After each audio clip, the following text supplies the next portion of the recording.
व्यासं वसिष्ठनप्तारं शक्ते पौत्रमकल्मषं पराशरात्मजं वन्दे शुकतातं तपोनिधिं व्यासाय विष्णुरूपाय व्यासरूपाय विष्णवे नमो वै ब्रह्मनिधये वासिष्ठाय नमो नमः. ஸ்ரீ விஷ்ணு சஹஸ்ரநாமத்தில் இன்றைக்கி நம்ம பார்க்க போகிறது 10வது திருநாமம் பூதாத்மா. பூதாத்மானா நல்ல சுத்த சுபாவம், தூய்மையானவர் அர்த்தம். அவர் தானே படைத்து வியாபித்து எல்லாத்துலேயும் அந்தர்யாமியாக இருந்தாலும் அவரை தோஷம் தட்டாது. சர்வாணி பூதானி அந்த இதுலேயுமே அவருக்கு சுத்த சுபாவமாக உள்ளவர்.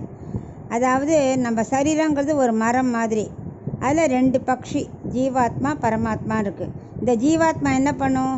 சாப்பிட்டுட்டே உலக விஷயத்தை அனுபவிச்சுட்டே இருக்கிறதுனால பாவ புண்ணியங்கள் அது தீண்டிகிட்டே இருக்கும், அதனால் ஒளி மங்கிண்டே வரும். ஆனால் பரமாத்மா புனிதன், அதாவது உள்ளே புகுந்து இருப்பார்.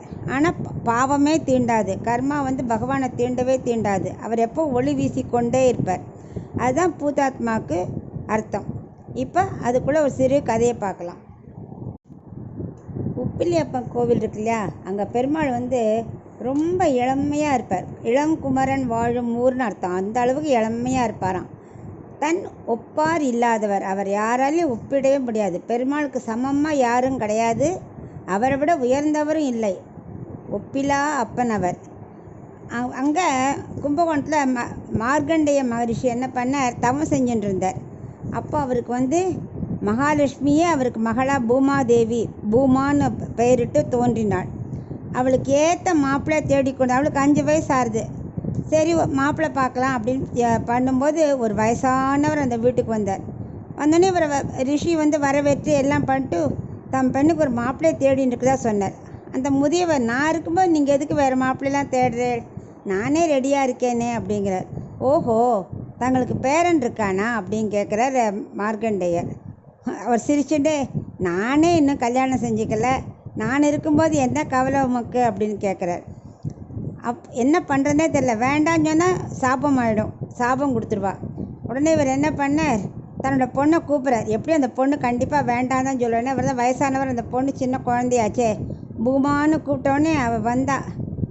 இந்த முதியோர் நீ கல்யாணம் பண்ணிக்கிறியாம்மா அப்படின்னு கேட்டால், உனக்கு சம்மதமாக கேட்டால் அது உடனே ஆமாம்ப்பா அப்படிங்கிறா. இவருக்கு என்னன்னே புரியல, என்ன உன் கண்ணில் ஏதாவது கோளாறாங்கிற அளவுக்கு இருப்பா, அசந்து போயிட்டார்.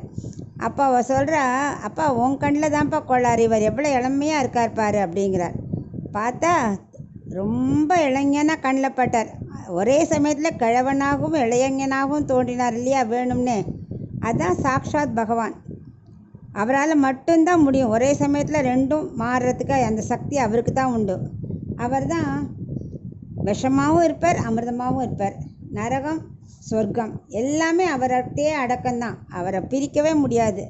அதனால் அவர் அசந்தே போயிட்டார். உடனே பெருமாள், ஓ நல்லதாக போச்சு எனக்கு மாப்பிள்ளைக்கு. ஆனால் என் பொண்ணு ரொம்ப சின்னவளே, அவளுக்கு ஒழுங்காக சமைக்கவே தெரியாது, சமைப்பா ஆனால் உப்பெல்லாம் ஒழுங்காக போட தெரியாது அப்படிங்கிறார். அதனால என்ன, நான் உப்பு இல்லாமல் சாப்பிடுவேனே அப்படிங்கிறார். நம்மளாம் என்ன சொல்வோம்? உப்பில்லா பண்டம் குப்பை இல்லைம்போம். ஆனால் அந்த பிரசாதம் பகவானுக்கு படைச்சாக்கா அது உப்பில்லாத வஸ்து கூட அவர் சம்பந்தமாக இருக்கு இல்லையா, அதனால் ரொம்ப உயர்வாக இருக்குமா. அதுதான் பூதாத்மா.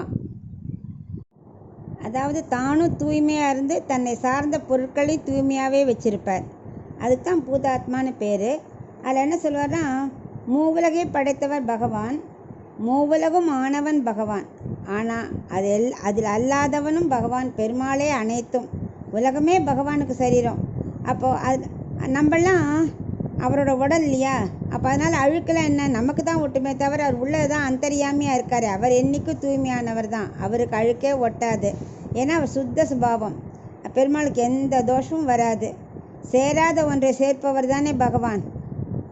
அவரே இளமையாகவும் இருப்பார், கிழவனாகவும் இருப்பார். அதுதான் அவரோட தனித்தன்மை. அதனால் நம்மளும்